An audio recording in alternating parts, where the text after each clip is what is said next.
Welcome to Saksham Education Classes. Hello बच्चों, good morning. बच्चों, कल हम इस वाली सारणी को कंप्लीट कर चुके थे और हमने समृद्ध गुणधर्म के बारे में अच्छे से पढ़ लिया था। ठीक है, अब उसके बाद में बाकी जो गुणधर्म है हम उसके बारे में चर्चा करेंगे। तो देखो, पहले बात करते हैं हम क्रम विनिमेयता गुणधर्म की। ठीक है, और क्रम विनिमेयता गुणधर्म के लिए पूर्ण संख्याओं को लेकर हम क्या करें, चर्चा करेंगे। तो देखो देखो क्रम विनिमेयता का मतलब क्या होता है। क्रम विनिमेयता का मतलब होता है a star b equal to b star a. यहाँ पर जो आपको स्टार दिखाई दे रहा है वो क्या है, वो एक संक्रिया है। इस स्टार की जगह पर कुछ भी आ सकता है, प्लस भी आ सकता है, माइनस भी आ सकता है, गुणा भी आ सकता है, भाग भी आ सकता है। वो हमारे ऊपर डिपेंड करता है कि हम किस प्रकार की संक्रिया उस पर फॉलो कर रहे हैं। ठीक है, तो मैंने इसको संक्रिया के लिए स्टार मान लिया। तो देखो, हम पहले योग की बात करें। योग के लिए इसका मतलब हमें किन्हीं दो संख्याओं का योगफल को लेकर क्रम विनिमेयता गुणधर्म देखना है कि ये लागू होता है कि नहीं होता है। तो a plus b equal to b plus a होना चाहिए। ठीक है ना। यदि a plus b equal to b plus a है तो क्रम विनिमेयता गुणधर्म क्या हो जाएगा, लागू हो जाएगा। ठीक है, तो देखो, वैसे तो हमें पता है किन्हीं भी दो संख्याओं को जोड़ लो आप, चाहे वो माइनस की हो चाहे प्लस की हो, चाहे इधर से उधर कैसे भी रख लो, कोई दिक्कत नहीं है, उनका जो योगफल है बराबर आता है। ठीक है ना। तो हम इसे एग्जाम्पल के रूप में लेके देख लेते हैं। सपोज डेट मैंने एक संख्या ली 2 और एक ली 3। ठीक है, कोई दिक्कत, दोनों होल नंबर हैं। अब मैं 2 प्लस 3 करूँ, कितना आएगा, 5 आएगा। और चाहे मैं 3 प्लस 2 करूँ, फिर भी 5 आ रहा है ना। तो योग के लिए जो क्रम विनिमेयता गुणधर्म है वो क्या होता है, लागू होता है। अब हम इसी चीज़ को देखेंगे घटाव के लिए, व्यवकलन के लिए। ओके, तो देखो, संक्रिया तो वही रहेगी जो मैंने बताई थी अभी, a star b equal to b star a, है ना। तो मैंने क्या बताया था कि स्टार की जगह हम क्या कर देंगे, जैसे हमें वहाँ जोड़ना था तो प्लस कर दिया था, अब हमें घटाना है तो माइनस कर देंगे। कोई दिक्कत। तो देखो, व्यवकलन के लिए होना चाहिए a minus b equal to b minus a होना चाहिए। तो देख लेते हैं अपन ऐसा होता है कि नहीं होता है। तो मैंने मान लिया a इक्वल टू 2 है और b इक्वल टू 3 है। ओके, अब जब मैं 2 में से 3 घटाऊं तो देखो कितना आएगा, -1 आएगा। ठीक है, और यहाँ पे मैं 3 में से 2 घटाऊं, कितना आ रहा है, +1 आ रहा है। क्या -1 और +1 बराबर हैं, नहीं। तो व्यवकलन के लिए जो क्रम विनिमय गुणधर्म है वो लागू नहीं होगा। आ गया ना, चाहिए समझ में। अब इसी प्रकार से हम गुणन के लिए देखेंगे। तो देखो, मैंने संक्रिया क्या बताई थी आप लोगों को, a star b equal to b star a. तो स्टार की जगह हम क्या कर देंगे, गुणा का साइन लगा देंगे, मल्टीप्लाई का साइन लगा देंगे। तो क्या होना चाहिए, a cross b equal to b cross a होना चाहिए। तो बच्चों, कोई भी दो संख्या ले लो, चाहे इधर रख लो चाहे उधर रख लो, वैल्यू तो बराबर आनी है मल्टीप्लाई में। सपोज डेट हम 2 3 लेके चल रहे थे, तो मैंने 2 मल्टीप्लाई बाई 3 कितना आ रहा है, 6 आ रहा है। और यहाँ पे देखो 3 मल्टीप्लाई बाई 2 कितना आ रहा है, ये भी 6 आ रहा है, यानी दोनों बराबर हैं। तो गुणन के लिए भी क्रम विनिमय गुणधर्म क्या हो जाएगा, लागू हो जाएगा। अब इसी इसी कड़ी में हम देखते हैं भाग को। अब डिवीजन के रूप में देख लेते हैं। तो मैंने अब डिवीजन के लिए क्या माना था, ए क्या होना चाहिए, a divided by b equal to b divided by a होना चाहिए। यही तो होना चाहिए। और मैंने ए की वैल्यू 2 मान रखी है और बी की वैल्यू 3 मान रखी है। तो देखो, 2 में 3 का डिवाइड करो और 3 में 2 का डिवाइड करो, क्या दोनों बराबर हैं, ये दोनों बराबर नहीं हैं। तो ये भाग के लिए भी क्या हो जाएगा, क्रम विनिमय गुणधर्म लागू नहीं होगा। ठीक है, तो ये बात की थी हमने किसी पूर्ण संख्याओं को लेकर। ठीक है, अब हम पूर्णांक लेंगे। इसका मतलब सारी धनात्मक संख्या भी आ जाएंगी इसमें और ऋणात्मक संख्या भी आ जाएंगी। ठीक है ना। तो योग के लिए कोई समस्या आने वाली है नहीं, क्यों, योग में क्या होता है कि प्लस का साइन होता है। तो अगर माइनस की भी संख्या हो तो प्लस माइनस क्या होता है, माइनस होता है। तो कोई दिक्कत वाली बात नहीं है। तो पूर्णांकों के लिए योग भी क्या हो जाएगा, क्रम विनिमय गुणधर्म को लागू करेगा। अब अपन व्यवकलन को देख लेते हैं। ठीक है भाई, तो देखो, यहाँ पर आपको एग्जाम्पल दिखाई दे रहा होगा, उसने एक संख्या मानी है, एक संख्या ली है 5 और दूसरी संख्या ली है -3, क्योंकि दोनों इंटीजर हैं, है कि नहीं है। 5 भी इंटीजर है और -3 भी इंटीजर है। तो देखो, पहले इसने 5 में से -3 को घटाया, तो देखो ये माइनस माइनस क्या हो जाएगा, प्लस हो जाएगा, तो 5 + 3 कितना हो जाएगा, 8 हो जाएगा। ठीक है ना।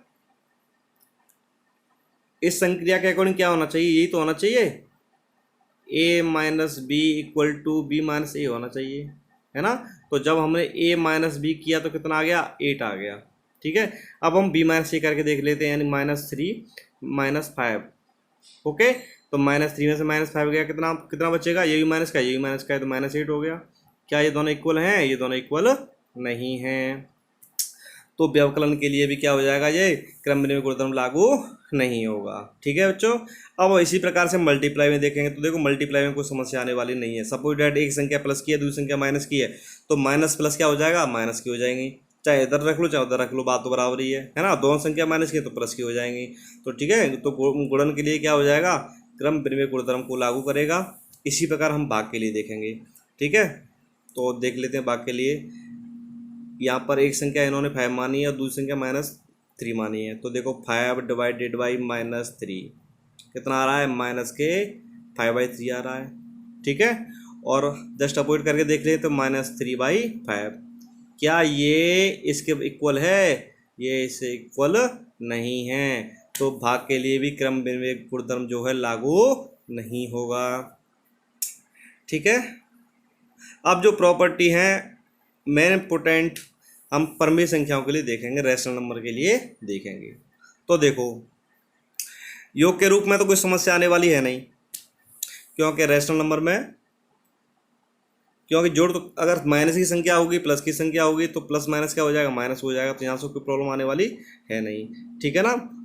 तो एक बार फिर से देख लेते हैं हम योग के लिए, रैशनल नंबर के लिए योग गुणधर्म में देख लेते हैं, क्या ये क्रम विनिमय गुणधर्म को लागू करता है या नहीं करता है। तो देखो यहाँ पर इन्होंने एक संख्या ले लिया -2/3 और एक ले लिया 5/7। आपको क्लियर दिखाई दे रहा है, देखो आई होप आपको क्लियर दिखाई दे रहा होगा। देखो एक संख्या ले ली इन्होंने -2/3 और एक ले ली 5/7। जब इन दोनों को जोड़ा, ठीक है, संक्रिया कौन सी लगा दी, योग वाली लगा दी। तो जोड़ने के बाद में क्या है, यहाँ पर 1/21 आ गया। ठीक है, अब देखो इन्होंने जब a + b जोड़ा तो इतना आ गया, जब b + a जोड़ेगा तो कितना आ रहा है, फिर भी इतना आ रहा है।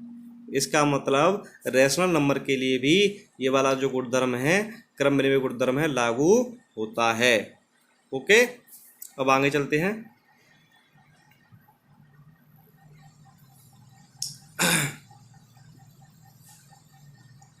अब देखो घटाव के लिए देख लो, घटाव के लिए वही वाली समस्या आने वाली है। देखो सीधी सीधी बात ये है, जब हम लास्ट चेक करके आए हैं, जब वो होल नंबर के लिए और इंटीजर के लिए लागू नहीं हो रही है, वो चीज़ यहाँ पे तो लागू हो ही नहीं सकती है, क्योंकि आप लोगों को पता है वो सारी संख्याएं यहाँ पे भी समाहित होती हैं। जब वो छोटे स्तर पे ही लागू नहीं कर पा रहे तो बड़े स्तर पे लागू करने का कोई मतलब औचित्य नहीं है उसका। ठीक है ना।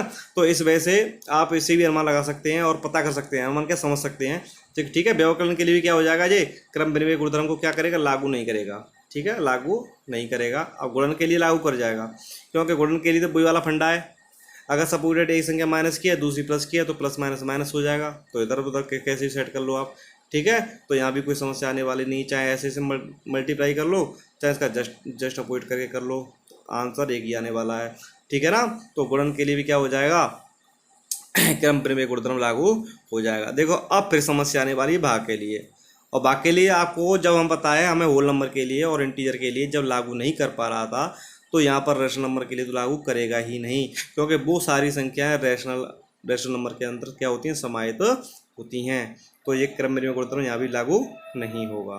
ठीक है बच्चों, अब देखो इस वाली सारणी को देख लेते हैं अपन लोग। देखो क्रम विनिमय गुणधर्म के लेकर ये सारणी बनाई गई है। हमें कोई दो परमेय संख्या दे रखी हैं और योग के लिए देखा हमने किन्हीं दो परमेय संख्या को जोड़ा तो हमें कौन सी संख्या प्राप्त हुई, वही परमेय संख्या प्राप्त हुई। तो ये योग के लिए क्या हो जाएगा, क्रम विनिमय गुणधर्म को लागू कर देगा। तो उसने हाँ लिख दिया। ठीक है, अब व्यवकलन के लिए अभी देख के आए हैं, लागू नहीं करेगा तो नो। ओके, गुणन के लिए लागू कर जाएगा तो यस, भाग के लिए लागू नहीं करेगा तो नो। ठीक है, अब पूर्णांक के लिए यस, यहाँ पर नहीं, यहाँ पर यस और यहाँ भी नो आ जाएगा। ठीक है ना। पूर्ण संख्याओं के लिए योग के लिए क्रम विनिमय गुणधर्म लागू होता है, अभी देख कर आए हम लोग। घटाव के लिए नहीं होता तो नो, और गुणा के लिए होता है तो यस, और भाग के लिए नहीं होता तो यहाँ भी नो आ जाएगा। ठीक है, अब प्राकृत संख्या के बारे में चर्चा करते हैं। तो योग के लिए क्रम विनिमय गुणधर्म लागू हो जाएगा, ठीक है, और घटाव के लिए लागू नहीं होगा, और गुणन के लिए लागू हो जाएगा। ठीक है ना। इस प्रकार से हमारी जो सारणी कंप्लीट हो गई। ठीक है, अगर किसी बच्चे की समझ में कोई चीज़ नहीं आई है तो मुझे बताना। अब आगे चलते हैं साचरता गुणधर्म।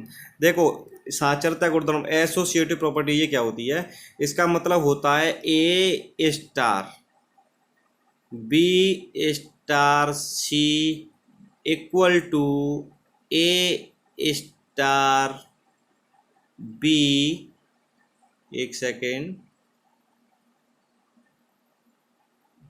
इसको मैं एक बार हटा देता हूँ, दोबारा से बता देता हूँ। ए star b star c equal होना चाहिए ए स्टार बी स्टार सी के। ठीक है, अगर ये ए star b star c equal है ए स्टार बी स्टार सी के, तो ये क्या हो जाएगा, साचर्य गुणधर्म को क्या करेगा, लागू करेगा। स्टार यहाँ पर क्या है, संक्रिया है, प्लस भी ले सकते हैं, माइनस ले सकते हैं, भाग, मल्टीप्लाई, जो भी आपको ले दे रखा होता है वो आप ले सकते हैं।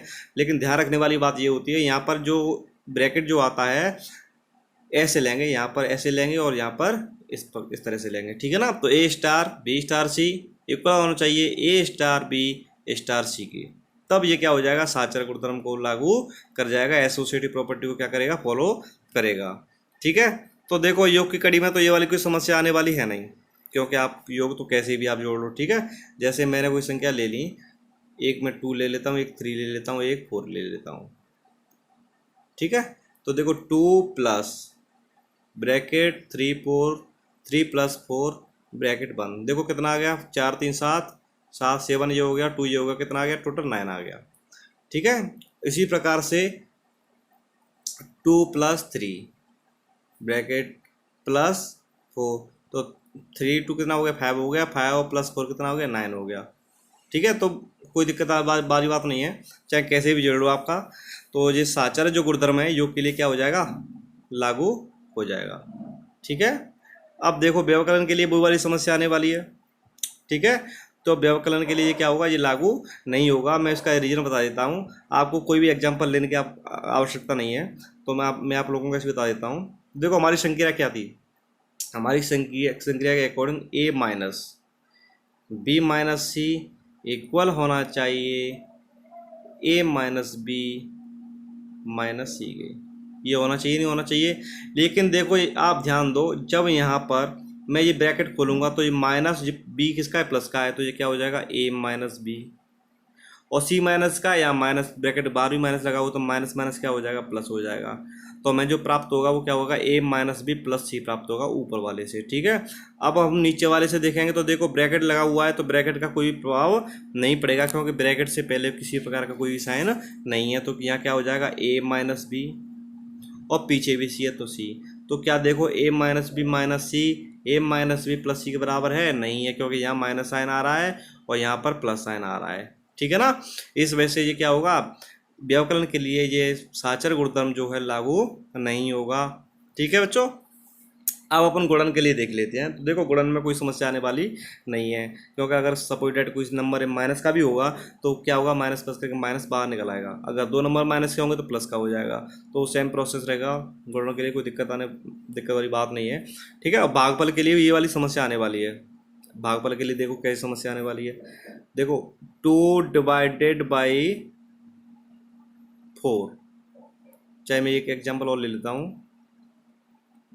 4 2 1, ये वाला मैं एग्जांपल ले लेता हूँ, मैंने 3 नंबर ले लिए 4 2 1।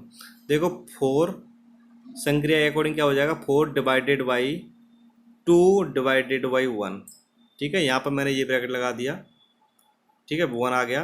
तो देखो जब मैं 2 में डिवाइड करूँगा एक का तो कितना आएगा, 2 आएगा, और 2 का डिवाइड फिर मैं इस 4 में करूँगा तो कितना आएगा, 2, तो यहाँ पर कितना निकल के आया, 2 निकल के आया। अब संक्रिया हम दूसरी करें, वो क्या आती है आपकी, 4 डिवाइडेड बाई 2। देखो बच्चों इस वाले से ये सेम निकल के आ रहा है। मैं दूसरा एग्जांपल ले लेता हूँ, आपको समझने में आसानी होगी। तो मैं एक एग्जांपल दूसरा ले लेता हूँ, 5, 3 और 10 स्टार्टिंग में ले लेता हूँ। ठीक है, तो देखो संक्रिया अकॉर्डिंग क्या होना चाहिए, 10 डिवाइडेड बाई 5 डिवाइडेड बाई 3। ठीक है, यहाँ ब्रैकेट ले लिया मैंने, इक्वल होना चाहिए 10 डिवाइडेड बाई 5 और डिवाइडेड बाई 3 के। अब देखो यहाँ पर जब मैं 5 में 3 का डिवाइड करूँगा, ठीक है, और फिर इस सारे का जो भी यहाँ पर निकल के आएगा उसका डिवाइड 10 में करूँगा, तो मैं जो आने वाला है 10, 3 ऊपर पहुँच जाएगा और 5 नीचे आ जाएगा। तो 10 या 30, 30 में 5 का भाग देंगे, कितना आ गया, 6 आ गया। अब यहाँ पे देखेंगे आप, 10 में हम 5 का भाग देंगे तो कितना आएगा, 2। ठीक है ना, और फिर डिवाइडेड बाई 3 कितना निकल गया, 2/3 आ रहा है, और यहाँ पर कितना आ रहा है, 6 आ रहा है। क्या ये दोनों इक्वल हैं, नहीं है, तो ये भाग के लिए क्या होगा, ये साचर गुणधर्म लागू नहीं होगा। इसी प्रकार से अब इंटीजर में चेक कर लेंगे, तो इंटीजर में भी देखो वही आने वाला है, योग के लिए ये साचर गुणधर्म लागू हो जाएगा, व्यवकलन के लिए नहीं होगा, और गुणा के लिए हो जाएगा, भाग के लिए नहीं होगा, सेम प्रोसेस रहेगा। ठीक है ना। अब देखो हम इसी चीज़ को देखेंगे परिमेय संख्याओं के लिए। तो बच्चों देखो आप भली बात ही समझ चुके होंगे, जब वो छोटे स्तर पर लागू नहीं हो रहा है वो बड़े स्तर पर लागू नहीं हो सकता, और जहाँ छोटे स्तर पर लागू हो रहा है हो सकता है वो बड़े स्तर पर लागू हो और नहीं भी हो, वहाँ 2 कंडीशन होती हैं। लेकिन जो छोटे स्तर पर लागू नहीं होता है वो बड़े स्तर पर लागू हो ही नहीं सकता है। ठीक है बच्चों, और जो छोटे स्तर पर लागू हो रहा है वो ज़रूरी नहीं है बड़े स्तर पर लागू हो जाए। तो हमें जो छोटे स्तर पर लागू हो रहा है उस चीज़ को एक बार चेक करना जरूरी होता है। तो देखो योग के लिए आपको कोई समस्या आने वाली नहीं है, क्योंकि अगर कोई माइनस भी होता है तो प्लस माइनस माइनस हो जाता है, तो सेम रहेगा। ठीक है, तो परिमेय संख्याओं के लिए योग के लिए क्या हो जाएगा, एसोसिएटिव प्रॉपर्टी क्या हो जाएगी, लागू हो जाएगी। यानी a star b star c equal to a star b star c, यानी a plus b plus c equal हो जाएगा a plus b plus c के। ठीक है, व्यवकलन के लिए नहीं होगा, क्योंकि वहाँ पे भी नहीं हो रहा था, छोटे स्तर पर नहीं हो रहा था, बड़े स्तर पर होने का कोई मतलब ही नहीं है ना बच्चों। अब देखो आगे गुणन के लिए देख रहे हैं, गुणन के लिए भी ये लागू हो जाएगा। ठीक है ना, और भाग के लिए ये लागू नहीं होगा, क्योंकि वहाँ जब लागू नहीं हो रहा था तो यहाँ तो लागू होगा ही नहीं। अब देखो इस वाली सारणी को देख लेते हैं अपन लोग। देखो परिमेय संख्याओं के लिए योग के लिए साचर गुणधर्म लागू होता है, यस होता है। व्यवकलन के लिए नहीं होता, गुणा के लिए होता है, और भाग के लिए नहीं होता। अपूर्णांक संख्याओं के लिए योग के लिए होता है, घटाव के लिए नहीं होता, गुणन के लिए होता है, घटाव के लिए नहीं होता, सेम प्रोसेस है सबका। और पूर्ण संख्याओं के योग के लिए होता है, और व्यवकलन के लिए नहीं होता, और गुणा के लिए होता है। तो यस आ गया, यहाँ पर ये नहीं होगा, तो यस नो यस नो। ठीक है, ये प्रोसेस रहेगा आपको। आई होप आप लोगों को समझ में आ गया होगा। अगर फिर भी आप लोगों को कोई समस्या आती है तो मुझे ग्रुप में बता देना। अब देखो बच्चों, ये आपको एग्जाम्पल दे रखे हैं, तो ये एग्जाम्पल आप लोग खुद करना, मैंने आपको थ्योरी करा दी है, इन एग्जाम्पलों को आप करना, और मैं भी कल इनकी वीडियो डाल दूँगा। ठीक है ना, लेकिन आप थोड़ा सा पहले से कर लेंगे तो आपकी समझ में अच्छे से आ जाएगा, तो किसी प्रकार की आप लोगों को समस्या नहीं आएगी। ठीक है बच्चों, अब आप अच्छे से तैयारी करो, और यहाँ से आगे हम कल देखेंगे। Okay, bye bye. Please subscribe to my YouTube channel and push the bell icon.